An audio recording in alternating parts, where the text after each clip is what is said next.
मुझे तो फ्लावर्स बहुत पसंद है, इसलिए मैंने सोचा क्यों ना इसको रेजिन में डाल के इसकी फ्रेशनेस को फॉरएवर प्रिजर्व कर लिया जाए। लेकिन ये क्या, सारे के सारे फ्लावर्स पीले पड़ गए और मेरे सारे एफर्ट्स बर्बाद हो गए। तो क्या आपके साथ भी ऐसा हुआ है? घबराइए मत, इसका हल भी है मेरे पास। अस्सलाम वालेकुम फ्रेंड्स, मैं हूँ मुस्बा और मैं एक रेजिन आर्टिस्ट हूँ और मुझे रिसीव हुई है एक कपल की वेडिंग वरमाला जिसे वो रेजिन में बहुत ही ब्यूटीफुली प्रिजर्व करवाना चाहते हैं। और इस आर्ट वर्क को बनाते बनाते मैं आपको बताऊंगी कि फ्लावर्स को रेजिन में प्रिजर्व करने का सही तरीका क्या है जिससे कि उसका कलर फेड ना हो। नॉर्मली तो हम फ्लावर्स को सिलिका जेल में ड्राई करते हैं, लेकिन ये जो वरमाला आप देख रहे हैं इसको क्लाइंट ने पहले से ही ड्राई करके भेजा था, इसलिए मैं इनको सेपरेट बॉक्सेस में कलेक्ट कर रही हूँ। अब मैं आपको बताती हूँ कि आपको फ्लावर्स को कैसे ड्राई करना चाहिए। सबसे पहले तो फ्लावर्स को स्टेम से अलग करके सिलिका जेल में अपराइट पोजीशन में रख देना चाहिए। फिर 4-5 दिनों के बाद सिलिका से उसे केयरफुली निकालना होता है। जो भी एक्स्ट्रा केमिकल फ्लावर के अंदर होती है उसको हम ब्रश की हेल्प से साफ कर लेते हैं। अभी हमें पता कैसे चलेगा कि हमारे फ्लावर्स ड्राइड हैं या नहीं है? क्योंकि मुझसे अक्सर लोग पूछते हैं कि मैंने फ्लावर्स को सिलिका में ड्राई किया है लेकिन फिर भी रेजिन में डालते ही वो सारे फ्लावर्स ग्रीन हो गए। फ्लावर्स के मॉइस्चर लेवल को चेक करने के लिए आपको फ्लावर्स को टच करना है। अगर फ्लावर्स क्रिस्प फील हो रहे हैं तो मतलब वो कंप्लीटली ड्राइड है, लेकिन अगर फ्लावर के टेक्सचर में सॉफ्टनेस है मतलब फ्लावर्स पूरी तरीके से ड्राई नहीं हुए हैं।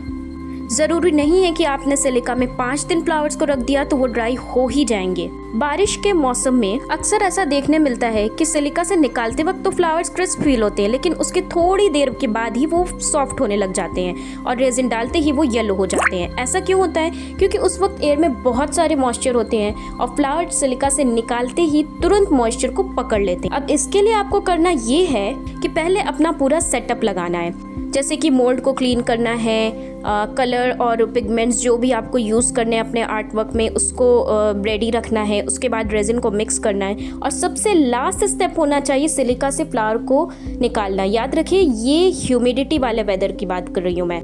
ये प्रोसेस जितना इजी साउंड करता है उतना ही डिफ़िकल्ट होता है। इसके लिए बहुत केयरफुल होना ज़रूरी है और इसके लिए एक्सपीरियंस भी इम्पॉर्टेंट है। बातों बातों में मैं ये तो बताना भूल गई कि मैं बना क्या रही हूँ। मैं बना रही हूँ 12 इंच का अगेट राउंड वरमाला preservation photo frame for Nikhil and भूमिका।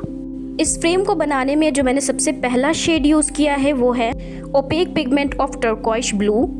उसमें हल्का सा वाइट माइका ऐड किया है। उसके बाद मैंने रोज पिंक का शेड यूज़ किया है। इस फ्रेम को मैं बना रही हूँ ब्लू पिंक बीच थीम पे, इसलिए आपने नोटिस किया होगा कि मैंने फ्लावर्स के बीच में शीशल्स भी ऐड करी हैं। अब मैं इसमें वेव्स बनाऊंगी। वेव्स बनाने के लिए मैंने वाइट ओपेक पिगमेंट लिया है। अब मैं स्लोली इसको नीचे की तरफ स्मॉल क्वांटिटी में पोर करूंगी। जब मैं ये आर्ट वर्क बना रही थी तो मेरे पास कोई ब्लो ड्रायर नहीं था, इसलिए मैंने स्टिक्स का यूज़ किया है वेव्स बनाने के लिए। पर आप ऐसा मत करना, अगर आपके पास ब्लो ड्रायर है तो आप वेव्स बनाने के लिए उसका यूज़ करें। आप देख सकते हैं कि वेव्स का लुक उतना क्लियर नहीं आया था, इसलिए मैंने वापस से पिंक कलर पोर किया है ताकि मैं वापस से एक अच्छा सा विजिबल वेवी लुक देख सकूं उसको। इसमें मुझे काफ़ी डिफ़िकल्टी हुई, कई बार रिपोर करना पड़ा रेजिन को। अगर मेरे पास ब्लो ड्रायर होती तो मैं ईजिली वेव्स बना पाती, पर कोई नहीं, एंड में मुझे जैसा लुक चाहिए था वैसा मिल ही गया। अब यहाँ तक इस वीडियो को देखने के बाद आपको ये तो समझ आ ही गया होगा कि resin art is not only about mix and pour. और अब तक नहीं समझ आया तो खुद ट्राई करके देख लो, बहुत अच्छे से समझ आ जाएगा। अब आप सोच रहे होगे कि मैंने इस आर्ट वर्क को बनाने के बाद कवर क्यों कर दिया। कवर इसलिए कर दिया क्योंकि जब भी रेजिन क्योर होता रहता है तो उस वक्त डस्ट, इंसेक्ट या कोई भी फॉरेन पार्टिकल आपके आर्ट वर्क में गिर सकता है, और एक बार वो आपके आर्टिकल में चला गया और रेजिन क्योर हो गया तो उसके बाद उसको निकालना बहुत ही मुश्किल हो जाता है और ये आपके आर्ट वर्क के लुक को ख़राब भी कर सकता है। इसलिए कॉशियस होना बहुत इम्पॉर्टेंट है। हमेशा अपने आर्ट वर्क को बनाने के बाद कवर कर दें। यहाँ पे हमारे आर्ट वर्क का बेस रेडी हो गया है। अब हम इसको अच्छी तरीके से सैंड कर लेंगे ड्रिलिंग मशीन की मदद से और सैंड पेपर की मदद से। अब इसके बाद हम टेक्स्ट एंड फोटोज़ को रख कर इसका एक फॉर्मेट सेट करेंगे कि हमें कहाँ पे कौन सी चीज़ें ऐड करनी हैं, और हम अब विनाइल स्टिकर्स को ऐड करेंगे। इन स्टिकर्स को ऐड करना बहुत ही मुश्किल होता है, इनको बहुत ही केयरफुली लगाना होता है, वरना एक बार ये डैमेज हो गया तो फिर इन्हें वापस बनवाना होगा और इसकी कॉस्ट बहुत ज़्यादा आती है।